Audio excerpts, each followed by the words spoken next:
আসসালামু আলাইকুম রহমতুল্লাহি বারাকাতু। MD Jamil launch lover of Bangladesh Facebook page YouTube channel থেকে যারা দেখছেন সবাইকে স্বাগতম।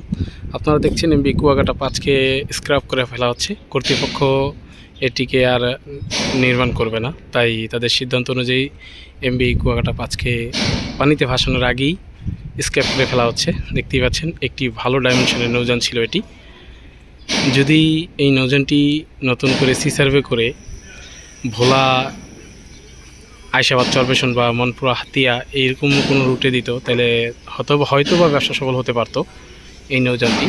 দেখতেই পাচ্ছেন এমবি কুয়াকাটা 5-এর সামনের অংশ এবং নিচতলা দোতলা প্রায় 3তলা এবং 4তলা পুরো অংশই কেটে ফেলা হয়েছে এবং শুধু এখন বাকি আছে নিচতলা এবং দোতলা এবং আন্ডারগ্রাউন্ড, এই 3টা অংশ বাকি আছে। দেখতেই পাচ্ছেন এমবি কুয়াকাটা 5 যা পানিতে ভাসানোর আগেই তার মৃত্যু হয়ে গিয়েছে, প্রায় বিলীন হওয়ার পথে।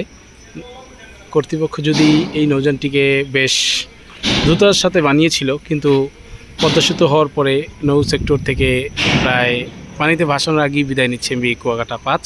দেখতেই পাচ্ছেন সম্পূর্ণ বাহ্যিক পরিবর্তন লুক নিয়েই তৈরি হয়েছিল এমবি কুয়াকাটা 5 এমবি কুয়াকাটা 2-এর আদলে।